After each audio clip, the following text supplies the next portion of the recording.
Salut à tous, on se retrouve pour une vidéo d'urgence sur le FC Barcelone. La situation est extrêmement compliquée et elle risque de l'être encore plus lors des prochains jours et prochaines semaines. Je suis pas du tout du genre à dramatiser les choses ou à dire que rien ne va, mais c'est vrai que quand je regarde les deux derniers résultats, donc deux défaites et puis surtout cette défaite à Almeria, où honnêtement, en soi, c'est pas une catastrophe de perdre un match comme ça. C'est la deuxième défaite en championnat cette saison. Il peut y avoir des faux pas. On sait très bien que c'est le type de match qui sont pièges, etc. Mais quand tu regardes dans le jeu ce que le Barça proposait, enfin, c'est digne de Ronald Koeman, là, quand il était à la fin de son mandat en tant que coach. C'était exactement la même chose. Ça centrait et ça ne proposait aucun jeu. Gros manque de confiance et de personnalité chez les joueurs. C'est tout ce que je déteste voir au Barça.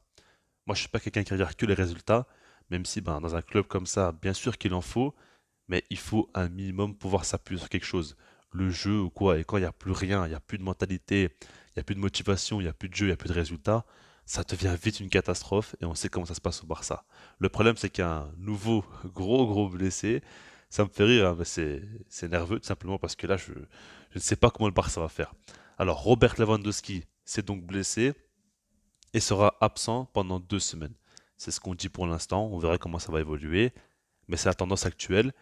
Et il faut pas oublier les autres blessés, hein. Pedri, donc, évidemment, qui est pour moi le boss de cette équipe, le meilleur joueur du Barça. Il y a un visage avec et sans Pedri qui est totalement différent dans cette équipe. Ça, on le sait. Énorme coup dur. Et puis, donc, on a Dembélé aussi qui est encore blessé. Là, ça commence à faire un petit peu long. Il devrait revenir vers la fin du mois de mars. On verra comment ça va évoluer. Et puis, Ansu Fati, lui, c'était une légère blessure.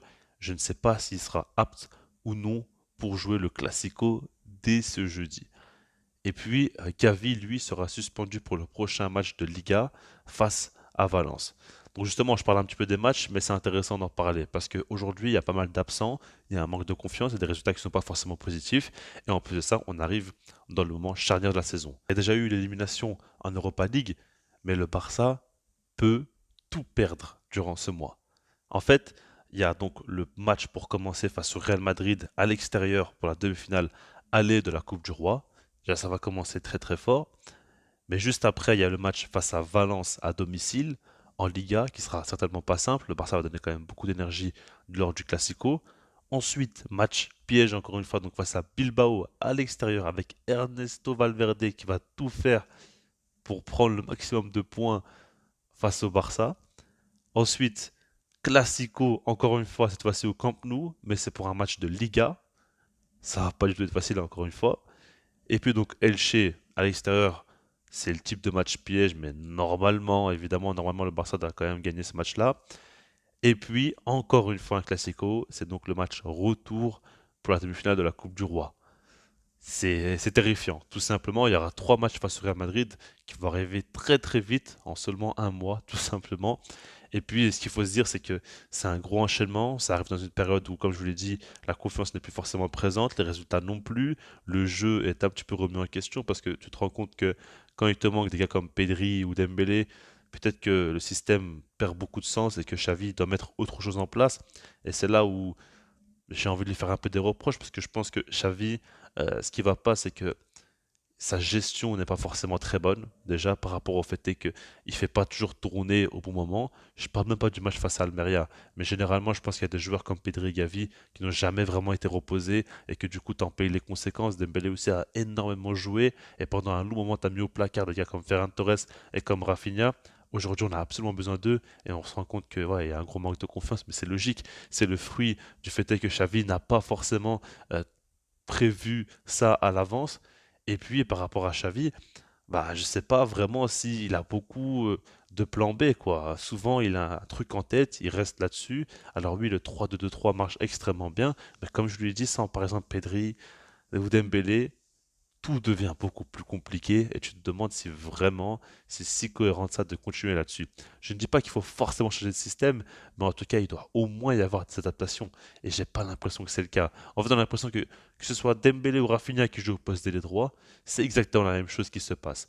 Il n'y a pas vraiment une idée où Xavi va essayer de mettre les joueurs qui jouent dans les meilleures conditions pour pouvoir performer, mais plutôt un système dans lequel il va donc ajouter des joueurs. Et sa façon de penser, elle a quand même pas mal de limites. Et ce qu'il faut qu'ils comprennent, c'est qu'on n'est plus avec un Barça où il y a à chaque poste des monstres total, comme Xavi, Iniesta, Messi, des David Villa, des Pedro, tout ça. C'est fini, tout ça, c'est fini. Il n'y a pas de joueurs comme ça dans l'effectif. Et par rapport à ça, il faut qu'ils comprennent que oui, le système est très important, mais il faut réussir quand même à mettre les joueurs dans de bonnes conditions et les aider pour pouvoir performer. Ça, c'est quand même un point très important. Et puis moi, ce qui m'inquiète quand même, c'est qu'aujourd'hui, j'ai l'impression que le mental de l'équipe peut facilement couler.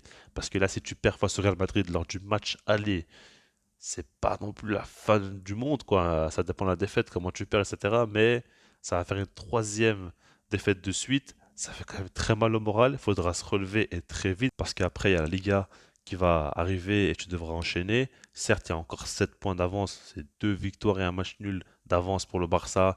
C'est quand même plutôt tranquille. C'est pas non plus comme si on a une grosse pression sur nous. Mais il faut quand même se dire que ça peut aller très vite en fait.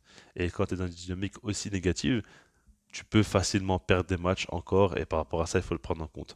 Maintenant, je ne vous cache pas que je suis assez effrayé, on va dire, ou dégoûté, pas forcément dans le cas du stress ou quoi, parce que on va pas se cacher, on a l'habitude quand même que le Barça choke, comme la saison passée, hein, avec Xavi, il y a eu une période où c'était exceptionnel et puis c'est complètement effondré, et en fait, on le voit chaque saison.